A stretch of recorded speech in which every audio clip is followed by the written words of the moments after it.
cette jeunesse qui est dynamique mérite que nous, les aînés, les papas, les grands-pères, que nous lui apportons notre expérience. En tant qu'homme d'expérience, sur le point de vue entrepreneurial, quelle est la cible que vous aimeriez voir venir à vous aujourd'hui? La cible spécifique. C'est une question délicate. Je vais vous dire pourquoi elle est délicate. Bon. Si je considère que je vais aider les personnes de ma communauté, alors vous comprenez que la trajectoire n'est pas pareille. Il y a un choix à faire. Parce que les gens issus de ma communauté n'ont pas le même profil que les autres. Très souvent, je donne un exemple, ce qui les amène dans l'entrepreneuriat, c'est une démarche de travail qui va leur permettre d'obtenir un revenu.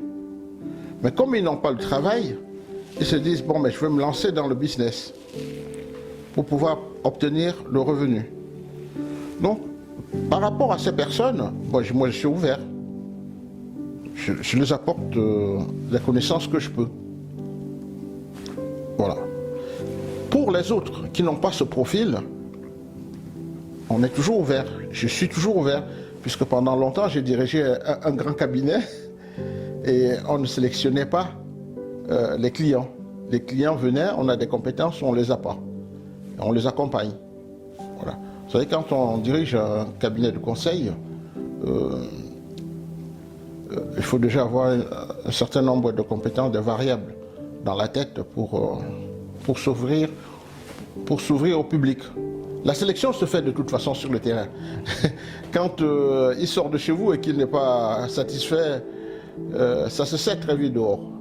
Et quand il est satisfait, ça se sait aussi très vite dehors. On va revenir sur le projet Malité Ensemble. Qu'est-ce qui vous a poussé à vous impliquer dans ce projet? C'est toute cette jeunesse-là qui...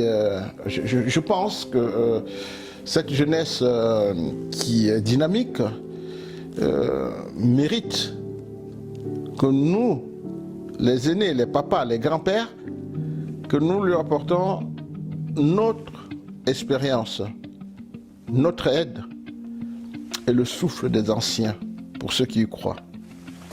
Moi, je crois ce souffle des anciens. C'est ce que je voudrais donner aux jeunes de l'association Malité. Que dites-vous à ceux qui ne connaissent pas ce projet et à ceux qui vous découvrent aujourd'hui, en manière générale? Quel message envoyez-vous? Me découvrent ou découvrent Malité. C'est deux choses différentes. Que dites-vous à ceux qui vous découvrent aujourd'hui? Sur le plan entrepreneurial, bien entendu. Après tout ce que nous avons dit, s'ils pensent qu'ils sont convaincus, qu'ils frappent la porte de Malité. À Malité, nous travaillons comme des bénévoles. J'interviens comme bénévole parce que je voudrais donner ce que la nature m'a donné.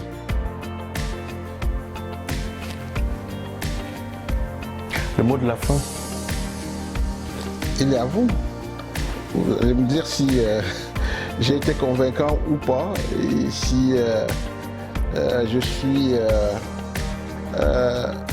à même donc d'accompagner vos futurs adhérents dans la Malité. En tout cas, je donnerai le meilleur de moi-même pour apporter à ceux qui vont solliciter cette association le meilleur de moi-même dans leur maîtrise de projet professionnel. Merci à vous. Merci. Toujours devant cette magnifique mairie de Villeurbanne, après ce magnifique reportage de Martin, où il nous a divulgué, où il nous a parlé de son parcours, des conseils, de sa vision et de sa place au sein du Malité. J'espère que ce reportage vous a plu et on se dit à très bientôt pour un prochain portrait d'un acteur impactant de notre communauté. Merci et à très bientôt.